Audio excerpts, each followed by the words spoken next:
All right, we're back. This is the Gamers Podcast, and we are Gamers. This is your host, Justin, LJ90. With me, as always, I have Lawrence. Hey, everyone. What's going on? Then we have, as always, the lovely Michelle, Team Benevolence.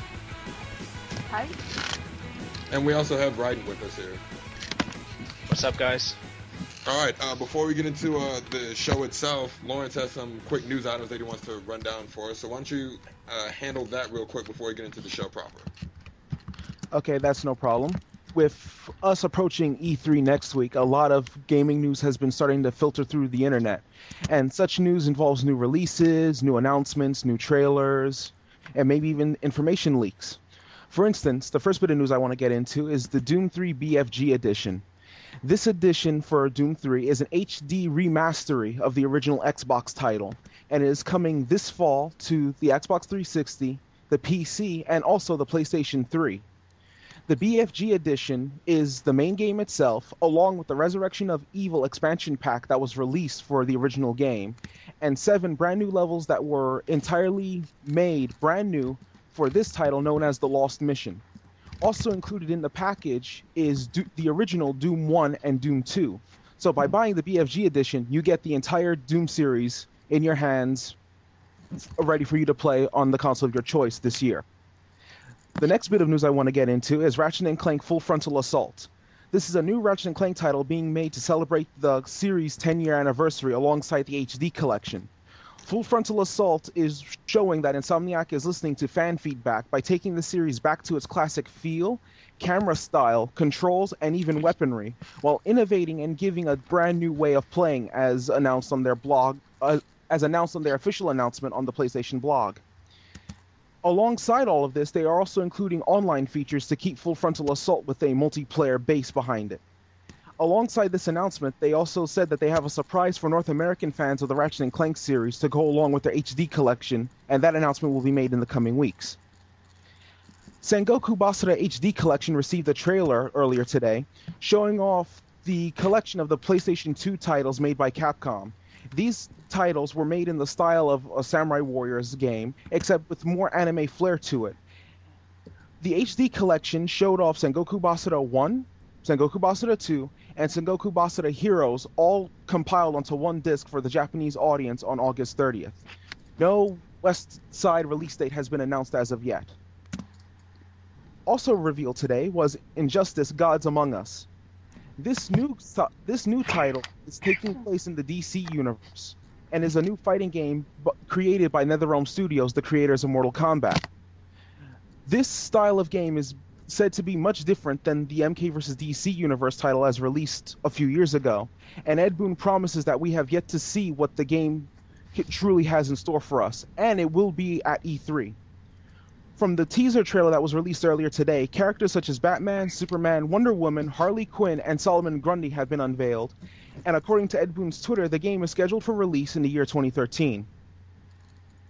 Also announced much later on than that was Yakuza 5. Yakuza 5 is confirmed to take place over the course of 5 cities with 5 characters for you to be able to play as, with the lead character of the Yakuza series, Kazuma Kiryu, alongside 2 other characters from Yakuza 4 making their return. The game is said to have doubled the story of Yakuza 4 and is 70% completed through development. It is scheduled for release on the PS3 in December in Japan, with no Western release date given as of yet. Another pre-E3 announcement was given at Konami's Enders conference, where alongside HD screenshots of the Zone of the Enders HD collection due later this year, they also unveiled a new model of Jehuti and unveiled what is called by now as Project Enders. This project is said to be a prequel of Zone of the Enders and said to take place in ancient times rather than the modern era or the futuristic era of Zone of the Enders 1 and 2. As of now, the game is not yet official, but Hideo Kojima has stated that he wants to work on this project. However, instead of using the anime style used in Zone of the Enders 1 and 2, due to the usage of the Fox engine, he is using a more photorealistic sci-fi style in accordance to the workings of his own engine. As a result of this, they have stated that they are using a digitized model of Jehuti, which was shown at the Enders conference. This digitized model of Jehuti will display different details as opposed to the former JHUT that we know of today. For example, the wings show battle damage, and it itself looks more of a decrepit model of the JHUT that we know. Also earlier today, there was a release of what is said to be a Square Enix pre-E3 conference, which showed what appeared to be Final Fantasy Versus 13. However, at the end of the trailer, instead of it being named Versus 13, the end of the trailer said that it would be named Final Fantasy 15, and instead of it being a PS3 exclusive, it will be released on the Wii U. Now, while there is reason to believe that this leak is a possibility in order to separate Versus 13 and make it its own title as opposed to it being a Final Fantasy 13 branded name, there's also reason to believe that this leak could be false due to the feasibility and the ease of being able to stage such a conference, as well as make your own custom logo and Photoshop your own work into the end of a trailer. So because of this, us at GAMRs would like to withhold comment and speculation on this until the E3 conference confirms or denies this. The last bit of news that has been leaked through the internet as of late is the announcement of a Battlefield 3 premium service. This Call of Duty Elite-like service is being touted as an innovative new offering and a new method of content delivery for Battlefield 3 fans. This method of content delivery is charging players $50 for a subscription service. However, this subscription service is giving players the opportunity to play the 5 expansion packs for Battlefield 3, all from Back to Kirkland all the way through to the final 2 expansion packs of Aftermath and Endgame, 2 weeks before their scheduled release for everyone else, and is offering such bonus incentives such as unique items, unique weapon camos, a unique knife, special dog tags that differentiate you from other players, and server queue priority. This is said to be officially announced June 4th at the E3 press conference and has since been confirmed by Battlefield 3's official Twitter. Yes, innovative and new technology that we all saw last year. Definitely innovative. It's only a year old. Exactly. There you go. They found a way to make it better. They found a way to make the Activision system better. Yeah, they gave you a new knife this time. Well, hold on. Depends on what the knife is. Because if they give us like a lightsaber or something, I might be inclined. Or the Omni Blade from Mass Effect, since they actually own that. Okay, $40 might be worth the Omni Blade in Battlefield. Well, see, talking to some Battlefield players, they've said that what's been sort of slated as content is actually worth the money that that people pay for the subscription. Okay. I think for the extra packs and stuff, which have no idea how much they're going to charge for them on the systems to start with. But it seems there could be a more worthwhile route if you're going to be a continuous Battlefield player. All right. Possible. It'll be $50 for North American release, so it could be a deal. But if you're like me and you hardly play, then it's probably not so much of a thing. I was just about to say, the news of this leak has made me want to dust off my copy of Battlefield 3 and give it a try. So, but thank you for that, Lawrence. We appreciate you running down the news for us.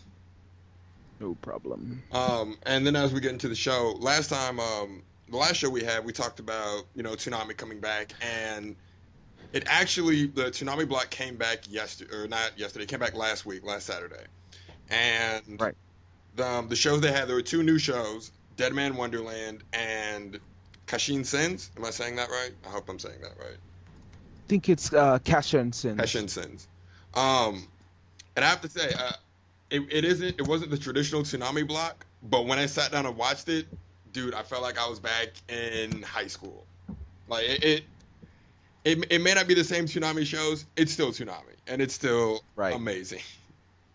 Absolutely. I can't see how some people that I've noticed have kind of ragged it a little for it not feeling like Toonami, but the whole feel of Toonami was Tom being the host and Tom doing a video game review and Tom introducing all the shows and the bumps and everything that was Toonami was the feel of it. Right, and it worked. And I guess since on Adult Swim they can get away with showing more mature stuff. A lot of people have talked about Dead Man Wonderland before, um, as like one of the I guess top 10 manga out right now, or top 10 anime out. I sat down and watched the first episode. I'm already hooked. Oh, same here. I, The first episode was great. it I won't spoil it because there's a couple first episode spoilers in there, so I won't get too deep into the plot. But it basically centers around this amusement park, and this amusement park is a privatized prison where the prisoners have to debase themselves and devalue themselves to stay alive for the entertainment of everyone else. And there's a lot of subplots going on underneath that, and it is a really great show. I recommend everyone check. If you have a chance to check it out or read the manga, do so. It is great. I'm going to make an attempt not to read the manga because I don't want to spoil myself too far ahead of the anime. But if episode 2 is anything like episode 1, I'm probably going to break my rule and just go on an archive binge, go to my local store and just buy all the volumes I can. I'm pretty much gonna stick to watching it on Adult Swim and see where it goes from there. I want to see where this and Cashier and Sins are gonna go in the future. I actually could not watch Keshin Sins. So if you caught it, why don't you go into that a little bit? For Cashier and Sins, first off, it's more of a reboot or a remake of an anime made from the 80s called Kashan or Kashan. And this is a more, you could say, darker retelling of it, where the lead character doesn't even, from what I can gather of the opening episode, he's not even aware if he's human or if he's cyborg or what is he, as the opening crux of the anime. And he meets this little girl who asks him if he's human, and he himself can only answer as he doesn't know. But she herself isn't human either. So partway through the series, he's confronted by pretty much this giant robot, this mech, that comes up to confront him about his identity, you could say. And pretty much the episode was really slow paced in the sense that it didn't give you that much to go off of, other than a base introduction of the lead character, Kashan, or Kashern, going into what would happen later. Okay. It looks like more of a slow burn than Dead Man Wonderland, where Dead Man Wonderland threw all this plot at you from the get-go. Cashier and Sins is more of a slow burn of an anime. All right. I will definitely have to see if I can catch episode 1 again before episode 2 comes on. Right. So, but if you're an anime fan and you happen to be in an area that's showing Toonami, we definitely recommend checking it out. It was a blast. We enjoyed it. We had a lot of fun watching it. And I guess now, since we have Twitter, we have Tumblr, we have all this other way to interact with each other, it was like we had a huge party and everyone was invited and we're all just watching Toonami, and it was great. So. Oh, definitely. It helped that I don't recall this ever happening with Adult Swim, especially Adult Swim in recent memory, and not counting the April Fool's Day extravaganza that was.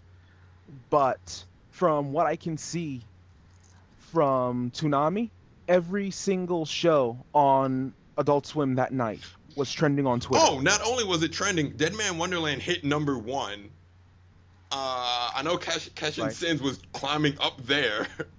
It hit number 1 as well. See, so now I don't know if they're going to be able to keep up that momentum, but that is insanity. Right, and even the ratings reports sound pretty good. Like Dead Man Wonderland at 12:30 a.m. was number 1 in the ratings in this time period amongst adults 18 to 24, which is up 14% from last year at the exact same time. And it was also number 1 amongst men 18 to 24 and men 18 to 34, the 18 to 34 demographic. And Cashier and Sins at 1 a.m. was number 1 in its time period amongst men 18 through 24 and 18 to 34 in that demographic. So ratings-wise, it sounds like it did okay, but just Jason DeMarco, who is currently the Vice President of Strategic Marketing and Promotions, commented on his Twitter that it did just okay. Not bad, but not measurably better than the week before, and we need to do better. What? So even with all this support, it needs to do better for us to get more of Toonami. This kind of reminds me of, well, when Toonami first dropped, they always had, I guess, the promo bumps, "Is Toonami a failed experiment?" So it kind of has that feel to it. They're still kind of experimenting with it.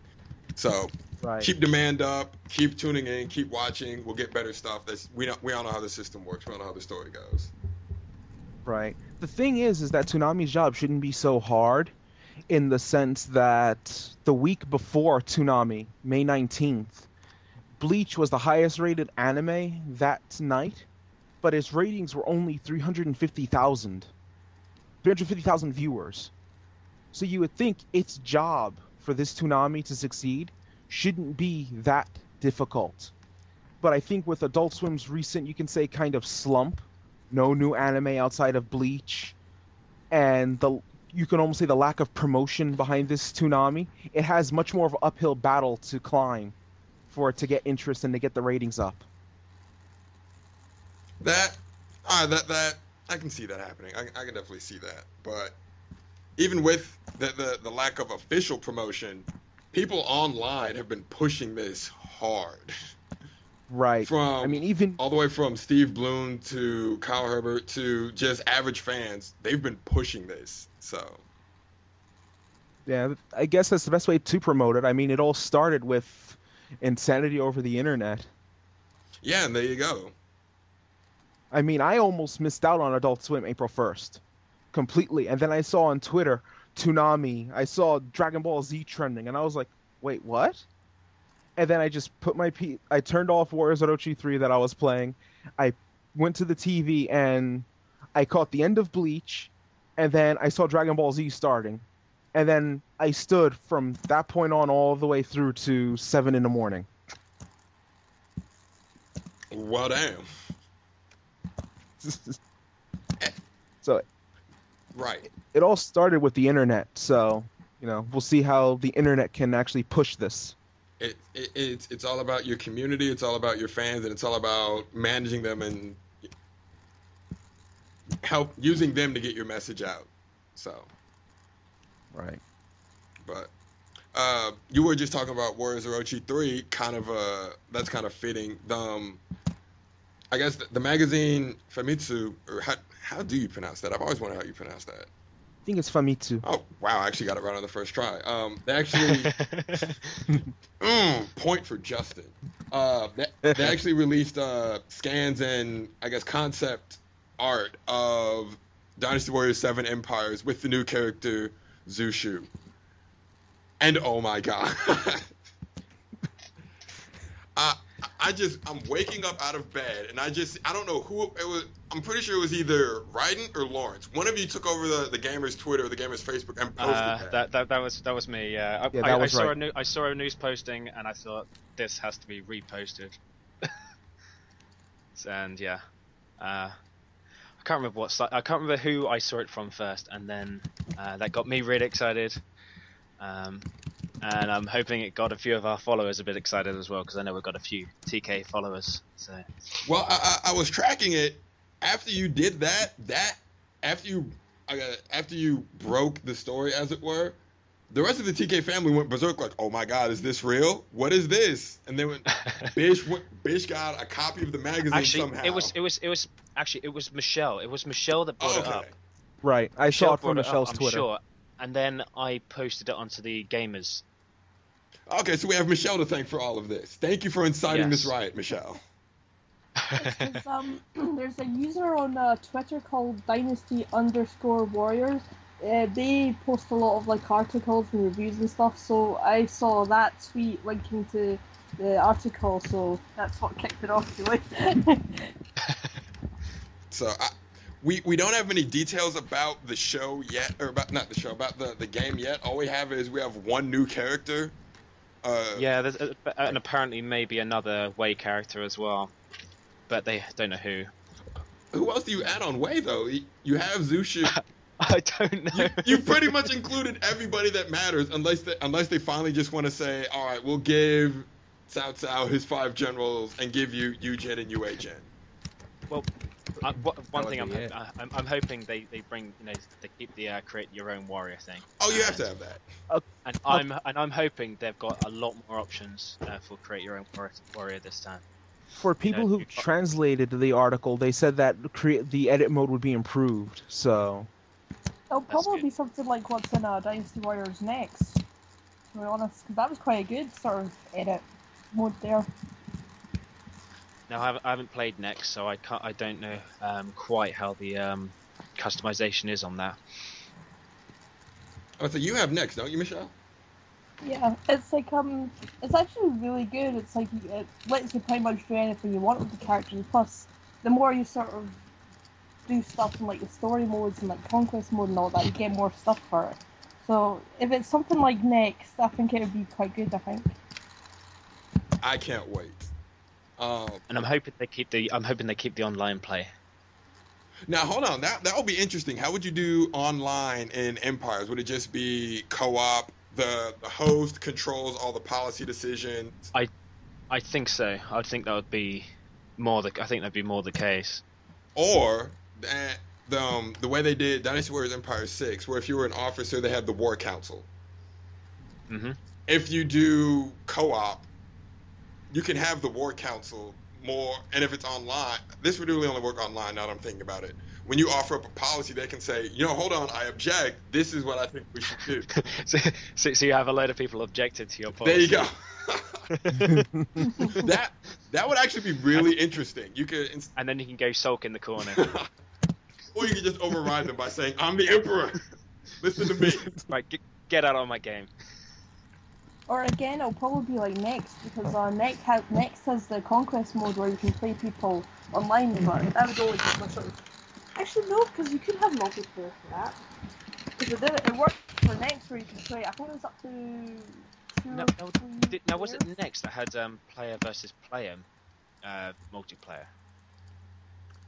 Now, if they ever give us an Empires where you can actually do PvP risk style, that would be awesome.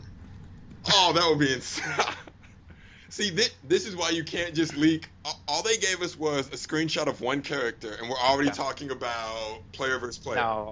Okay, up to four players, each on a different side, and you do your own battles. And if you're joining a battle against each other, right? Then obviously you have that battle, player versus player, your characters, your warriors, etc. And obviously you got to try and take over the base, which would be the key point. Or take down the main warrior. Right. And of course, if the player loses, it's instant victory. Yeah. That would actually be really interesting. Because I'd love to see if they can pull that off. Because all that would happen, you'll lose your land. Right. You just go and try and fight them again. Well, no, there has to be some sort of penalty. At least in maybe not just lose land, maybe also one of your warriors might get captured. Maybe the person you were using gets captured. Yeah. So it'll dissuade people from just rushing in and be like, okay, that person's there. Let me just rush there and see if I can take him out. So you almost got like a trading card system. Also in next. Hold on. I think we're putting something together here. I think it's just the port of next. Yeah. You know what? If they give us an Empire's port of next, I'm okay with that. I'm fine with that too. I think one thing they would need to do if they want to institute some sort of penalty for a player rushing into an area that they're clearly not prepared for, if they really want to institute a penalty system, bring back the ability to execute. Ooh, that was always fun in 5, and by fun I mean not at all when it happens to you. Yeah. because everyone that's played 5, like your first time playing, you're like, okay, I know I've done Dynasty Warriors before, I can handle this. You don't realize that the difficulty's been ranked up just a little bit. It's like, okay, I lost the battle. Liu Bei has been executed. Wait, what? Hold on. I know. That happened to me once, and I was like, "Wait, you're kidding me, aren't you?" I was like, "Oh, okay, I'll think better of that next time." But if they want to institute a penalty system to dissuade a player from thinking, "Oh, I can just rush into this area and take them," institute an execution system. Like if someone tries to be slick and while you're away attacking somewhere else, and they try to come in from the rear while you're in some other line and try to take your home base, when you come back and you fend them off from your home base, you can capture them and execute them for it. Isn't that exactly how 5 and 6 work? The deeper into an opponent's territory you were, the more likely you or your opponent was to get captured. 6's capturing system was weird. I even now I don't think I got a grasp on the capturing system in 6. And I platinum 6, and I don't think I have a grasp of the capturing or the dueling system in 6. Well, platinuming 6 wasn't that hard. You just use every character once. Yeah, basically, and then just beat the game like 5-6 times. Just beat every scenario. So do what you would have done anyways in your platinum 6 empires. Yeah, but I even then I haven't gotten a grasp on capturing someone. Like in 5 empires, it was clear cut, and even 4 empires. If they were in your blue marked area on the map, the chance of capturing them was through the roof.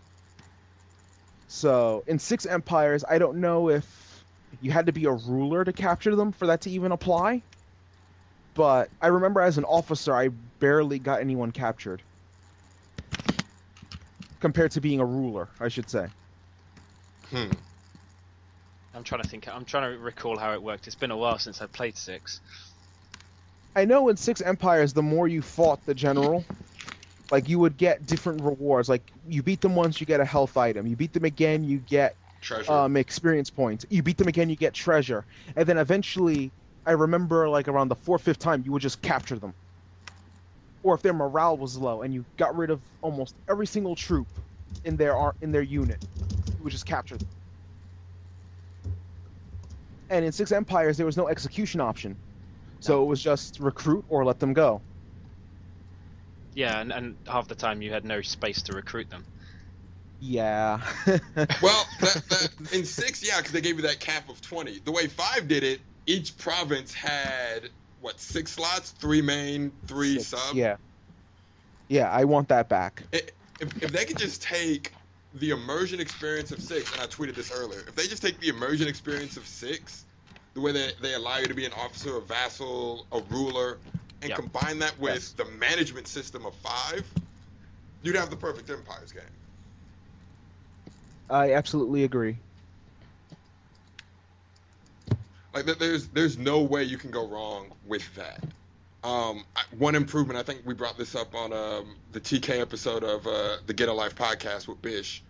The only downside to 5, there was really no reason not to be a despot, not to go for the tyranny option. Right. Yeah. I in Dynasty Warriors 5, you can be a tyrant, and you can be a despotic ruler, and you become rich. You get all the items. You can max out your items faster. You know, it was easy to be the despot in Dynasty Warriors 5 Empires, and what made it worse is that it was ungodly difficult to become an emperor. Like, I took one playthrough, one game slot as Liu Bei. I took every piece of land except for one area. I kept making alliances with that area. I kept doing philanthropy. I kept doing all of the good ruler policies. I had every area at the year around 209, and I was down to the last area. I kept this going until the year 257. Hilarious. And Liu Bei, the patron saint in Dynasty Warriors, wasn't made emperor. Well, that was your problem. Liu Bei would never take the throne. He just wants to restore the Han. That was your problem right there. Oh, bull crap. No, there was nothing to dissuade, because you get all these items, and if you get enough items, you can steal an officer from anyone else, no matter where they were. Exactly. So I'm like, you can even grave rob and get powerful items off of that. I'm like, what's the point of being good? I shouldn't take so much joy in this, but having Liu Bei go Tyrant is so gratifying. Now, see, I play as I nearly pretty much always play as Liu Bei, and yeah, that was having to be the approach which I took as well. Goes completely against my policies, but hey. Hold up. Now, is it him or is it Sun Quan that actually says, "I can no longer hear the people. Somebody help me"? I think it's Liu Bei, because Liu Bei, I remember him constantly having what's it called, discussions with his strategist if you were a tyrant, and him bringing up points of, I have to do what I must for the people. I'm sorry, please forgive me. And I'm sitting here like, yeah, right, you're sitting there on top of 999,000 gold, and you're gonna be all, I'm sorry, this is necessary. No, it isn't. No, you know what? It is necessary. Because I'm trying to get sorry, people of the village, I can't afford to feed you. I've got all this gold for myself. Exactly. Oh, what's this? What's that? What's that? Your village is burning. I must save all this gold in case I need to conscript all my officers to get back to full strength so I can invade every single month. Oh my god. Seriously, that costs a lot, though. No, it doesn't. If you're a tyrant, conscript is so meaningless. I know, it's just... What's that? Cost half my gold? Let me do this tyranny, this despotism, and get all of it back. All right, that was fun. You got like 30 grand almost a turn as a despot.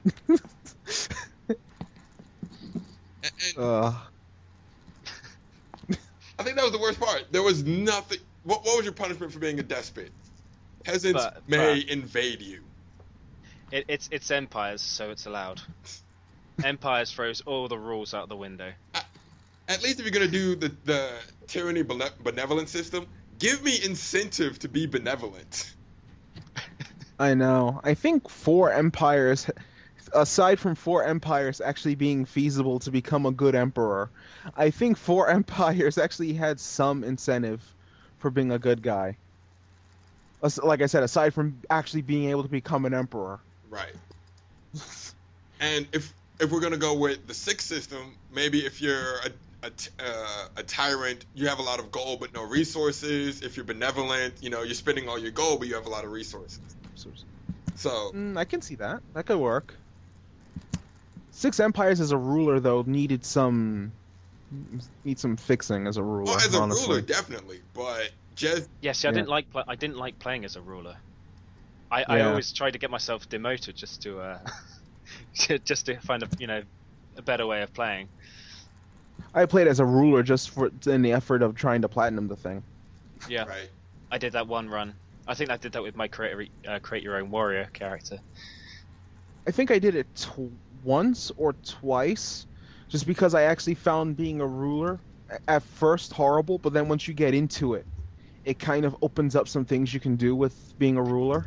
Now is it I think it's the ruler option that's actually one of the easiest, sort of the quickest ways to actually get your way across the board, to actually sort of take over because some of the areas, and actually complete the scenario.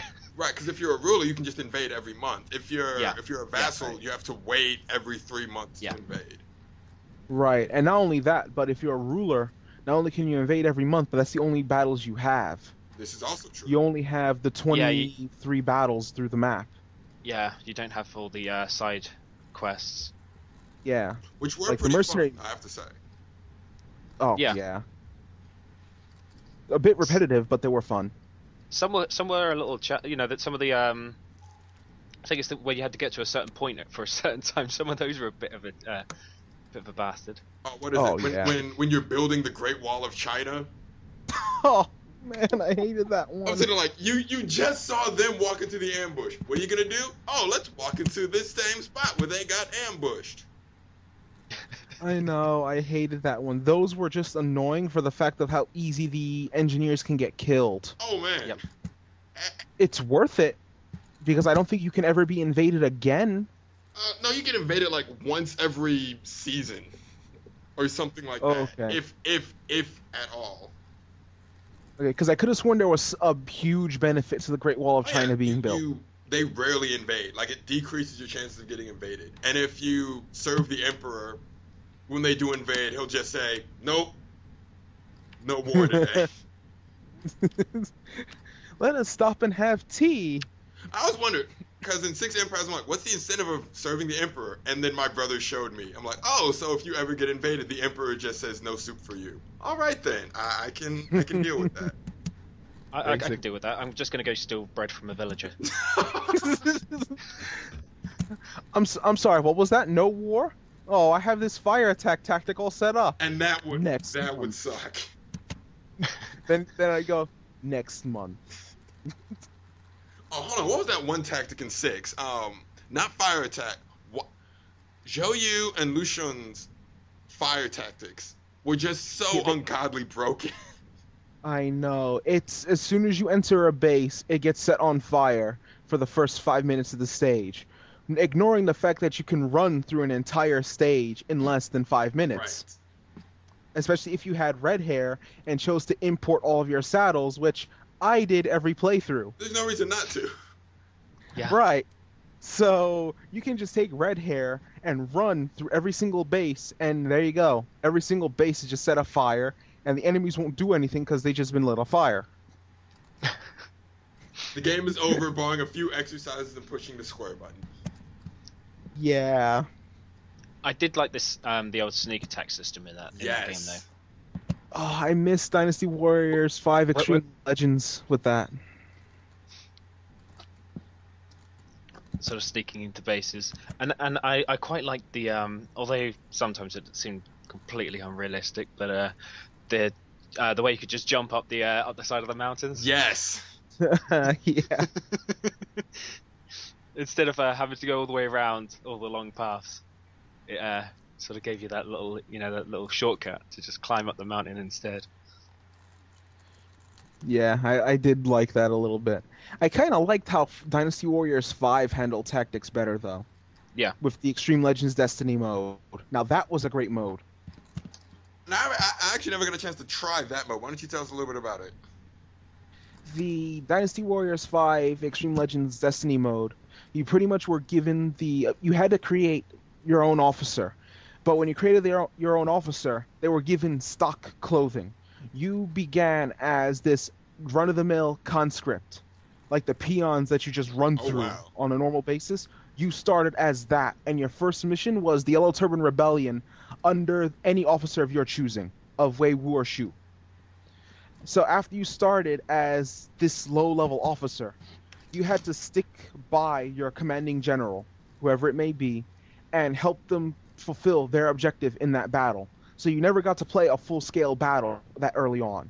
You were just helping your commander or your commanding officer at that moment fulfill his objective. So as you started out as a conscript, you would later on get more objectives, help your commanding officer more, until eventually you would actually be the sub-general under him, rather than just the conscript. Oh, okay. So now your name would be like how they used to have this general, then he had like 3-4 generals' names listed underneath him. Right. You would become one of those 3 or 4 underneath his name at some point. And at that point, you would start getting more freedom like a regular officer would. You would be able to kind of separate from him a little. Not too far, though, or else you wind up getting killed, because the generals would still be that much stronger than you. But you would be able to kind of start splitting from him, and eventually you would be given the right to use tactics. Like, you would be able to go to a base and do a fire attack. You would be able to command an ambush. You would be able to command a full-on charge through the enemy camp. Eventually, depending on who you worked under, you would be taught and you would be able to command different tactics through the battles. And during the last, I think, 2 or 3 battles, you would eventually become, rather than a sub-general, you would become a general alongside your commanding officer. So at that point, you would be your own character, and you would be given your own rank and file, basically, under that army. And as you're doing all this, you would unlock different armor, different clothing, different equipment, and even weaponry that your commanding officer would use, he would pass on to you with upgraded stats. Like, you would have a 3rd weapon with the stats of a 4th weapon for Dynasty Warriors 5 terms, because of the time you spent under your commanding officer. And eventually, you would even get offers to do a betrayal against your commanding officer. Like, if your commanding officer was, let's say, Lu Meng, somewhere down the line, you might get an offer from Sima Yi to join Wei in the next battle. And depending on who your commanding officer was, they or their strategist would wind up finding out about the betrayal plot, and it would give you two options: either to actually go through with the betrayal, or to turn it on Sima Yi or whoever is giving you the offer. And if you choose to turn it on them, you'll be in your main army, and they will turn on you for a moment, and it'll give you the switch. The entire map flips colors. You would go to the officer you were supposed to meet, and you were supposed to lead him to a certain general, and then the entire map would switch again for you, showing you that you switched sides twice and misled the hopeful army that would hope to get your talents into their own trap, and then their morale would just take a plummet. Okay, that's pretty cool. Eventually, you would keep playing until, your army would conquer China, and I think it was around the length of a Musou mode, around 7-8 stages. But those 7-8 stages worked really well in developing a creative character, because you played them from conscript all the way through until they were an actual legitimate general in the army. Okay, that sounds pretty cool. All of this has got me wanting to play Dynasty Warriors 5 Empires all over again. That's all it makes me want to do. I want to go back, pick up my copy of Dynasty Warriors 5, Dynasty Warriors 5 Empires. Maybe I can be like Michelle and pick up... wait, did you pick up 5XL or just 5 Empires? It was 5 Empires. Alright. This mode was in 5XL. This was in a main series expansion, not Empires. Okay. Okay. Yep.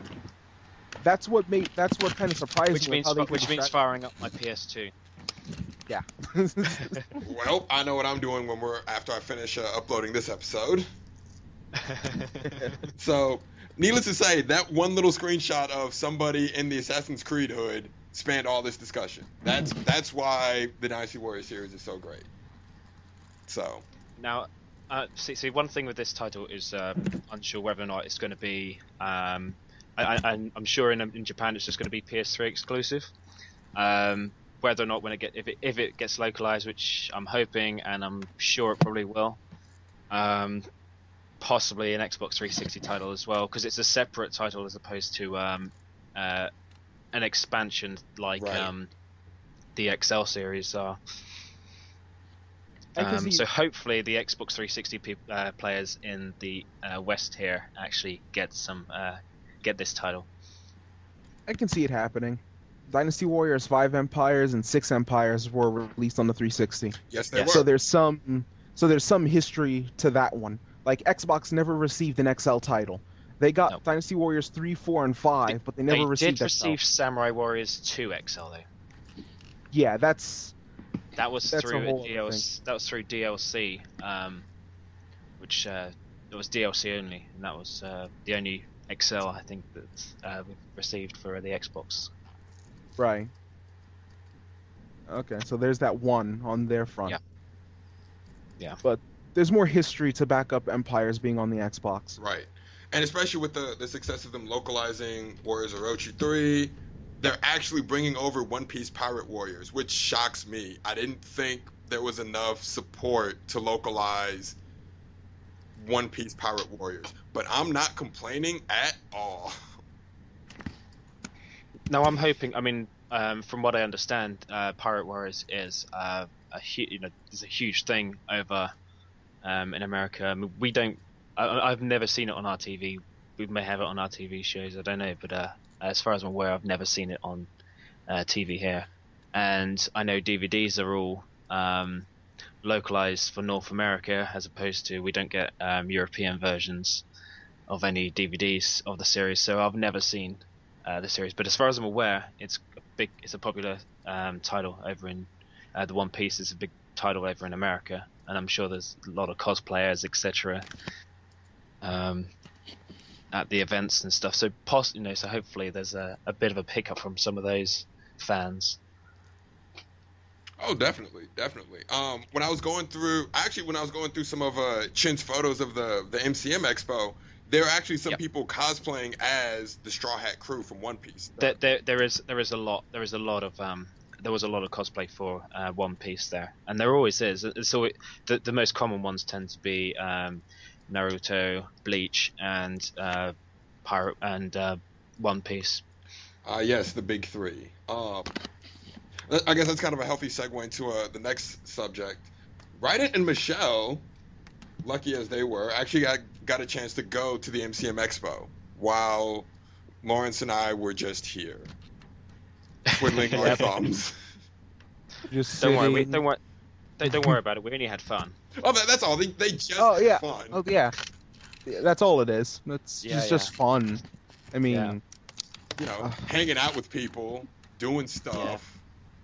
Yeah.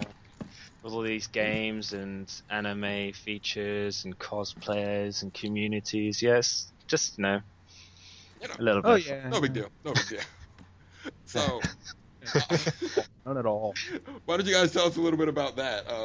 You know, what did you guys do? I'll let- What did you see? Just the whole experience. I want to live I'll let Michelle vicariously start. through you. Oh Christ, where to start? It's strange because it's like there isn't any sort of big conventions up here in Scotland, so it's like it was always strange going to London and seeing just how sort of incredibly busy it is. It's like because basically we tried to go for the Kingdom Hearts 3D demo on the Saturday, we just couldn't because there was just a constant line of people all the way across the floor trying to get this demo. So we basically me and my friend, we basically just had to go like first thing on the Sunday morning, and there were still people queuing. I would say the best demo I tried there was Project Zero 2 for the Wii, like the remake. That was a really nice demo. I was really impressed with sort of the quality of the graphics, and it was strange because the original was out on the PS2, and it was it was strange going from like the PS2 controls to the Wii, and having to learn how to use the remote to move the torch around and stuff. And plus, it was quite good because the graphics were really good. The only thing is the English voices. I don't know if it's because the game at the moment is a European exclusive, well, in terms of English localization, but the English voices for the main characters are annoying. It's like, even though the sound was obviously dampened because of the fact that it was, in a huge hall and there was loads of other stuff going on, the English voices are still annoying. I'm still holding out judgment for that. Another demo I really liked was Lollipop Chainsaw. I really enjoyed that, even though zombie games aren't really my thing, but it's basically sort of described as like Bayonetta Dead Rising, and it was so much fun to just go around trashing zombies, and there's like in the demo there's like a little boss fight with a zombified teacher in the hall, and he basically sort of picks tables up and throws them at you. It's really fun to do that. Another demo I tried was the At Rhythm Final Fantasy, and that's basically Final Fantasy meets Sleepy Agents. That was fun once I got around the controls, and I tried the demo I tried it in Final Fantasy VII. For that, it's like it's Aerith's theme, One Winged Angel, and the ending music. And yeah, for One Winged Angel, it's mad because it's like a boss battle. It's like you have all your party lined up on one side, and you have the bosses on the other, and you have to tap the screen in time with when the dots show up on the screen to stop the bosses from advancing and obviously hurting you. And I swear, the chibi Sephiroth figure it was Safer Sephiroth, and it's so silly because it's like, obviously in the first game he's like in the main game he's a big menacing sort of figure, and seeing this little chibi Safer Sephiroth is funny. And it's like, I love the characters in that. They look really like small and cute, don't they? Yeah, it's like you get like the chippy Marlboro and all this as well. And then obviously after that I went to the Square Enix booth and they were selling all their stuff, and I want to buy it all, but I can't. London is so expensive. What did you Sounds think like of you the had a cosplays blast. there? Sorry? What did you think of the cosplays there? Oh, there's some really good cosplay. It's like I felt kind of bad because my cosplay was so shit. I don't say that bad. It's like, well, my friend Singwin made the costumes and she did a great job in the time scale that she did them, but I just felt awkward because I look so stupid compared to some of the amazing cosplayers there. Yeah, it's like I posted a pic of a really good Final Fantasy group, and there was a really good sort of pyramid head there as well. You saw a pyramid head? Yeah. Oh Because my god. Okay, because every time there's a pyramid head, and I always see him, see at least one pyramid head. This year I didn't see one. No. There is always a pyramid head. Well, yeah. So this year I didn't see one, and I was talking to someone else in the venue, and they said themselves this is the first year they've not seen a pyramid head. Oh no, there was definitely one there because we missed it. There Oh, was have an you awesome Witch King. Oh yeah, I didn't see a close up of him. I just seen like the horns in sort of distance. Yeah, just it was sort of chinging around in his what sounded like proper metal armor. Just the costume looked huge and must be so heavy, and it was a really hot day as well. Not a day for cosplay. It's like cosplay is not so bad. It's mainly just wigs that's the problem. And then it's about it's like my outfit was like basically it was a white cotton kimono, so it was really light, but I was so hot just because of the wig, and I feel sorry for people who do like fursuits and stuff like that because it's just insane.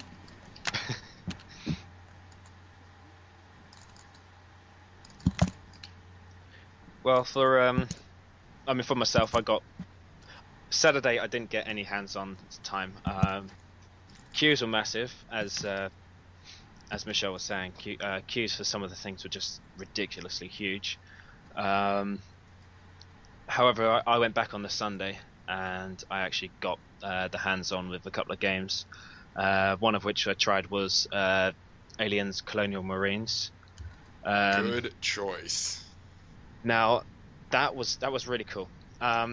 First off, we were sort of invited in to stand behind members of the Sega team, and they were playing as the Xenomorphs, and against them was the guys who were in front of us in the queue. So they were sort of taking in a maximum of 6 at a time. So they were doing 6 versus 6 Alien versus Marine matches. So we were when we got round to having a look on our side again, it was we played the Marines. I tell you what, that game is so tense. when you go around the back and you see what the aliens can see, because they can see through they have this enhanced sensors, they can see through the walls, they can climb through ducts, they can climb on the ceilings, etc. And then when you play a Marine and you can't see, or you've got your sensor sort of giving you some indication as to where the movement is coming from. So you hear your sensor go, you look at the screen and you look around, and the next thing you know, you've got this alien above you, and it was just crazy. If you leave yourself astray, you want to sort of stick together. If you go off astray, then you're a dead man. Well done. But yeah, I must say I'm actually quite looking forward to that. But we only saw one level. What we got to try, what we played was really good. If as a Marine, it did feel a little slow, but I guess it's because just so used to all these hyper realistic running speeds like you get on your modern first person shooters. So the sort of walking speed and etc. has sort of been paced back a little. But apart from that, it was pretty solid. That's sort of being one of these games which is sort of pushed back to next year, so there's plenty of time for further development. Yeah. I did try Lollipop Chainsaw as well. Like Michelle said, it was a really awesome game. Sort of combo button mashing. You got your sort of your buttons for the heavy attack, light attack, chainsaws, jump, and you could hop over and sort of perform little combos. It was like a gore fest with rainbows, I tell you. The sounds in there. There's it's sort of, it's neither on the really harsh scale nor on the really sort of lovey-dovey, glorious rainbows and sparkles scale. It's got a nice mix of the two, and there's so much. The humor's good. It's one title I'm actually really, really looking forward to, and it's very Suda51. If you've played some of his other games, it's very much that sort of style. Another game which I didn't get to try because the demo was reasonably long, and therefore it was taking people a while to get through the demo. But I did stand there and watch people play Sleeping Dogs, where the title, which was formerly the True Crime, I think it was True Crime Hong Kong. Yes. Sort of passed from Activision to Square Enix, and sort of being done through them now. Now that did look really good. No. There was something. So, True Crime There Hong were some Kong. things which were. Is that Sleeping Dogs, or is that something complete? Yes. No, that Yes. was that's apparently what that was before. Okay. And but they got the rights to the game, but not to the title of the game. Yeah, Activision stopped working on the game, but they kept the rights to the True Crime Yes. franchise. But Square Enix and Eidos bought the right to finish the work on the game. Yeah. And I think they've had teams working on there that have worked for, I think, Rockstar Vancouver and a couple of other various studios, because they formed a new studio just to sort of finish off development. Now that looked really cool. There was some nice. I saw a decent, really cool chase scene. Your main character was running, chasing. Some of these sort of climbing up scaling up the buildings felt almost like Assassin's Creed. Just watching them scale up these buildings and almost free running. The combat, mostly sort of hand-to-hand combat that I saw. You could do some grabs, and if you remember the game The Punisher on the PlayStation 2, some of the little moves you can sort of drag your enemies over to, you grab them and sort of drag them over to an object, and you can smash them into an object, or sort of smack the head into a bin, into a trash can bin or whatever. Nice. Sort of interact with the environment a bit. They didn't seem to like they were putting on much of a struggle. That was my only issue with it. They, obviously not having hands on, I don't know whether the vibration sort of gives you that feel, that there is a bit of a struggle, but it didn't look like it on screen. But it's one that I if I get the chance, I will get some hands on, and a possible buy. At the moment, I think GTA is sort of above that for me. Then I spent a lot of my time at the Tecmo Koei stand, sort of speaking with the Tecmo Koei team that were representing for the weekend. I did, although I've got the demos on my Xbox system, I did have a quick bash at the Dead or Alive game. They also had Ninja Gaiden 3 and Warriors Orochi 3 available for play around the back of the stand. As far as I'm aware, they had all these things unlocked as well, so you can actually play Ninja Gaiden with the extra weapons, and Warriors Orochi with all the characters, etc. Oh, nice. So people can actually get a flavour for what the full content feels like, as opposed to sort of having to deal with the sort of struggle and grind of the initial startup. Then there was a really cool Dead or Alive 5 tournament, sort of the first Dead or Alive 5 tournament, which Tecmo Koei hosted. That went brilliantly. According to feedback, they actually got the best crowd for the whole weekend on the GameSpot stage. Oh wow. I have actually posted a picture. If you saw the crowd that was around there, that's not all the crowd. That was just what I can fit into my camera from where I was standing. The picture you posted looked insane. Yeah, let's just say the stage isn't. Michelle can back me up on this. The stage isn't actually that big, and the amount of people that were crowded around there, people couldn't walk through the walkway too well because the crowd was just pulling right back. Really good feedback on that. There was all they showed on that stage because they hosted the tournament over on the booth with with the knockouts until the 4 finalists were there, and then they had the finals running, and they should actually be on a live stream available I think through GameSpot. You should be able to check out the full live stream there. The guy that won, this guy called Messi. He has apparently he's won a few tournaments before on Dead or Alive 4, so he's actually a known community and tournament player. And I know that during E3 next week they're actually running a IGN Pro League tour. So they're running IGN Pro League are actually streaming that online. So we can probably post links to that when. I think I have posted one link on our GAMRs site, so you can probably check that out. And I've also posted up times. But yeah, the tournament was brilliant. We didn't get to see any new. There wasn't any new footage or anything. They did sort of run out of time to show new footage or give any new information out.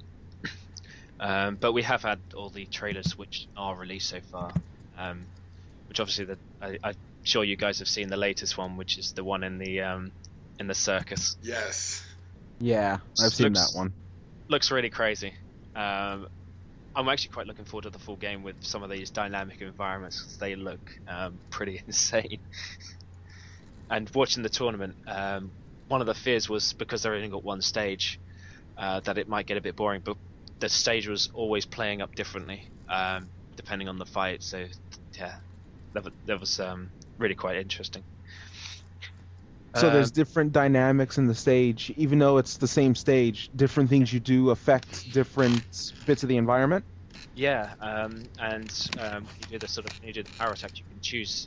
You have a sort of set time, but you can choose which direction you want them to actually do the attack towards, and obviously that can trigger different things in the environment.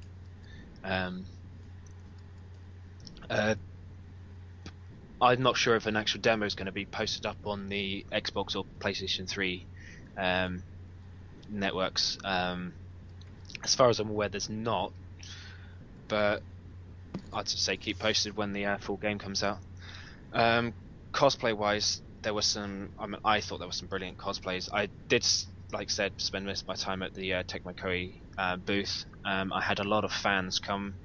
Tecmo Koei fans come, and I was talking to other community members, and it was brilliant meeting up with a lot of people I talked to on Twitter, and so much I've never spoken to, and new faces, etc. There were some interesting presentations on the GameSpot stage. There was the new Studio Ghibli title. With Namco Bandai, is it Ni no Kuni? Oh yes.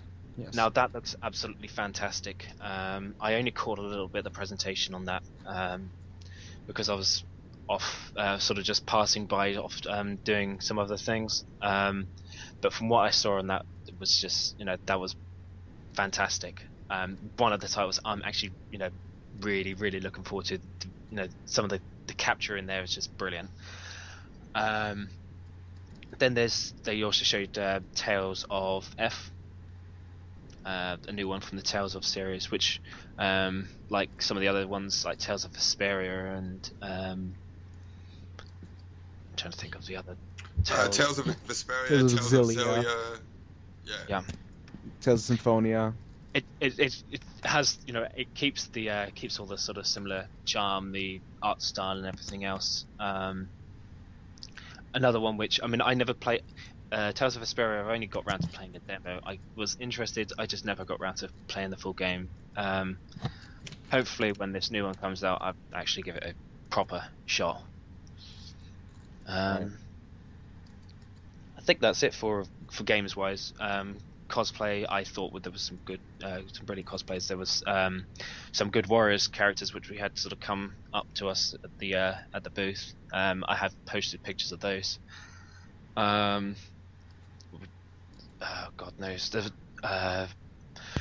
God knows how many different, you know, like the usual Bleach outfits, pirate warriors and stuff. There was some pretty cool Final Fantasy characters. I saw some decent, sort of most notably were people who were dressed as Zack from Final Fantasy VII, and more so Zack from Final Fantasy VII. Trying to think of remember the PSP spin-off title. Crisis Core. There we go. That's the one. Sort of on my tongue, but not there. Yeah, there was plenty of. I think I saw 2 or 3 of those Zack cosplayers, and they were pretty cool. Did you see the giant Pikachu walking around? Pardon? The giant Pikachu. Yeah.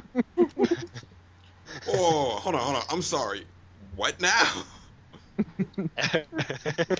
A giant electric rodent. Okay, clearly there's a story behind this. I don't know if it was like a professional version. It's just actually like a cosplayer. But it's like this giant Pikachu is just like blocking one of the aisles, and nobody could get past it. It was a little bit big. I think he's been eating too much. It should have evolved. Stuffed it full of too many rare candies. It was a Pikachu met Snorlax. Hold on. It wasn't that bad. No, it just obstructed your path like Snorlax. That's all. I need my Poke Flute for this one. See, I will say, that messed me up in Pokemon. You watch the show and you're like, okay, Snorlax, it just sleeps. How hard can this be? And then it like utterly destroys and demoralizes you, and you're like, oh. I know. And then all of a sudden it's doing was browsing the manga store. That was cool. Oh, nice. And although they didn't quite have as much there as I thought they had previously, I only picked up a couple of titles. But I'll probably explain them later when we sort of give a lowdown of what we've been doing. But yeah, and plenty of interesting Japanese culture stores. Okay. Well, dang, it sounds like it sounds like the two of you had a lot of fun. What were you about to say? I was going to say that's pretty much everything I can explain. I mean, for pictures, you can check what I've posted up on the GAMRs page already. Right. As Rident alluded to, if you want to check out the pictures, you can go to the GAMRs Facebook page. You can also go to the GAMRs Tumblr. Some of them made their way on there as well.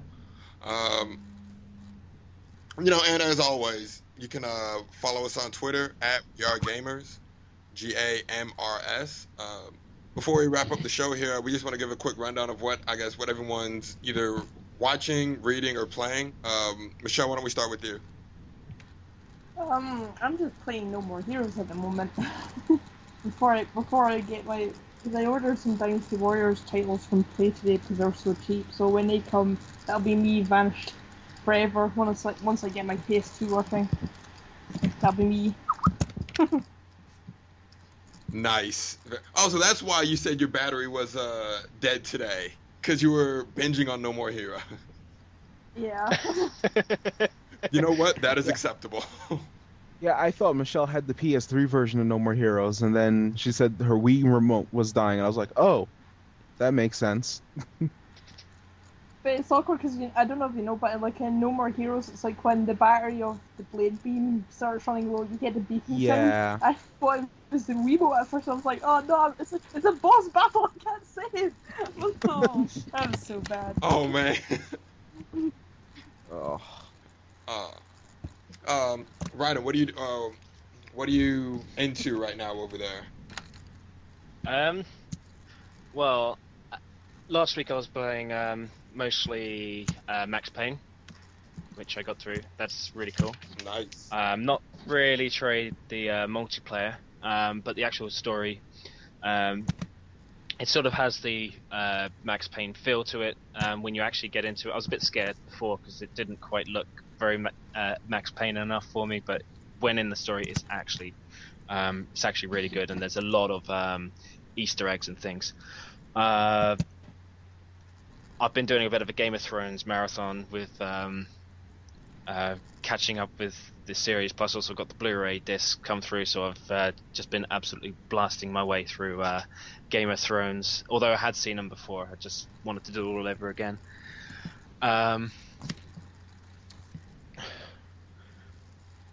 Trying to think what else I've been doing. I have got Vampire Knight Guilty to watch my way through. I've not seen any of those. That's one of the things I picked up from the manga store. And I also picked up the Tekken Blood Vengeance, which was okay. Didn't make a lot of sense, but I wasn't expecting too much. The stories in the actual games don't make a lot of sense, really, apart from reading the outside stories. But yeah, that's pretty much what I've been up to. Okay, one of these days we have to have a show where we just talk about awesomely bad video game movies. I second that. That has to happen. It has to. I can think of a few right off my head right now. Man. Lawrence, what are you playing over there? Okay, lately I've been playing one game I got recently, Asura's Wrath.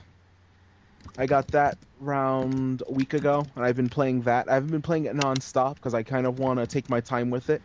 Because you could breeze through Asura's Wrath in about 6 hours if you wanted. Oh, wow. But the story for it is great. The animations are nice. The whole premise behind Asura's Wrath is amazing as a game, basically. It's a very nicely done game. I would recommend it even at $60, just for the story and how well put together it is as a title. I mean, it has some issues in terms of it being only about 6 hours long. And for me, I've noticed some frame rate issues, and this game is very quick time event heavy. So frame rate issues plus quick time events can equal some problems here and there. But aside from that, the game is very well made. It's very over the top in terms of how it treats the storyline. Like one sequence has your lead character Asura fighting one character, and he jabs a sword into Asura, and when the sword's going through them, the sword is extending, and when he jabs it into Asura lands with back on the earth, and the sword goes through him and it goes through the earth, and you see the sword protruding from both ends of the earth. So it's very zany in how it takes itself, so it doesn't take itself too seriously. But when it gets serious, it really does pick up in terms of the story. So I've been playing Asura's Wrath, and in preparation for an upcoming release next week through PSN and Xbox Live, I've been playing Virtua Fighter 5 again, in preparation for the release of Virtua Fighter 5 Final Showdown this coming week. So Okay, between cool. those two games, it's been taking up my time on the PS3. Nice, very nice. Well, over here, after everyone else in the world saw Avengers, I finally saw it last weekend. And after watching Avengers, all that inspired me to do was go play DC Universe Online. So On the complete opposite scale. on the complete opposite Yeah, I was scale. gonna say. So that's really what's been occupying most of my time right now. DC Universe Online, the free MMO for PS3 and PC. I'm actually having a lot of fun with it. It avoids most of the grind fest that most MMOs fall prey to. But that's also because I haven't maxed out yet. I do know once you hit the level cap, then it's more of a traditional grind heavy experience to try to get your best equipment for PvP and all that. So I haven't hit that point yet, so I'm still having a lot of fun right now with that. And I'm not watching Game of Thrones. I'm actually trying to read Game of Thrones before I just sit there and binge on all the episodes. And yeah, that's what's occupying my queues right now. So You two have mentioned shows and movies I haven't seen yet. I have never seen Game of Thrones, not a single episode of it, and I have yet to see The Avengers. you haven't seen? Okay. Next time I come up there, I actually think I'm going to be up there in August. If you haven't seen it by then, Which one? Avengers. If you haven't, Will they have it in theaters in August? yes. All I can say to the Avengers is the Hulk. Son, Hulk is that movie. He's the movie. Hulk is the movie. Like I keep hearing. That's not a spoiler. It's just Hulk steals the show. Yeah, I keep hearing that he's pretty much the best part of it. Yeah. And it's not to say that that's all you need to know. It's not to say that it's a bad movie. It's just of all the great parts of the movie, Hulk is the best. I think because I think one aspect is because he's been so badly represented in previous films. Right. Well, Edward Norton didn't do too bad of a job, but it helped that his movie was actually Hulk fighting something instead of an energy creature. It was Hulk Abomination. Like when you do a Hulk movie, you have to have Hulk fight something. It can't just be Hulk versus energy. Like you have Abomination, you have the Hulk Buster unit. You have all these things that you can have Hulk fight. No. Hang on a second. I've just got to go beat an atom. There we go. Hulk yeah, it's. Yeah, you need to have Hulk want to smash something in order for a Hulk movie to work. And the first movie did away with Hulk smash and became more of Hulk want to understand. Hulk doesn't want to understand your feeble problems. Exactly. That was the problem with the first movie. Oh, man. Well, we are coming up on our time now. So before we go, as always, we want to thank you guys for listening in. Thank you guys for downloading. And follow us on Twitter at We Are Gamers. If you tweet us, we normally tweet back. We're pretty friendly that way. And we're also on Tumblr. Same way. If you want to ask us questions, it's gamers.tumblr.com. We respond. You know, it's we're nice enough in that regard. So there's that. And thank you for tuning in. We'll see you guys. We'll actually have a show next week because it's E3. We thought it'd be fitting to have an E3 coverage show. So, yay! I'm actually gonna try to do the PS Home thing where you watch the PlayStation conference from home. Are you gonna try that? I don't know if that's gonna be one of those things that sounds like a great idea, and then I'm doing it like this is horrible. What? See, I've got they've got the Xbox app which they've they just put on, so I'm going to watch the Xbox conference, possibly on there, possibly on my PC. See, the problem with us is I'm probably Monday is fine, Tuesday is fine because we've got our Queen Jubilee bank holiday, so we actually have the days off work. Okay. But normally it catches me up because I'm working when the all the big conferences kick off, so I miss them and have to catch them when I get home. Ah, man. Well, you would think that if they're able to stream the conferences, they'd be able to just replay them. I think I can usually replay them at home, but sometimes it's like an hour or something for them to actually get it all set up. Oh, okay. And to actually put it on, so then you're another hour behind, and yeah. Yeah, and then by that time, everyone else has already tweeted, posted. Yeah, you already know everything. Right. So, well, we look forward to that. Yeah, and like we said, thanks for listening in. We hope to see you guys next week. Take care, everybody. Take care. Later. Bye. And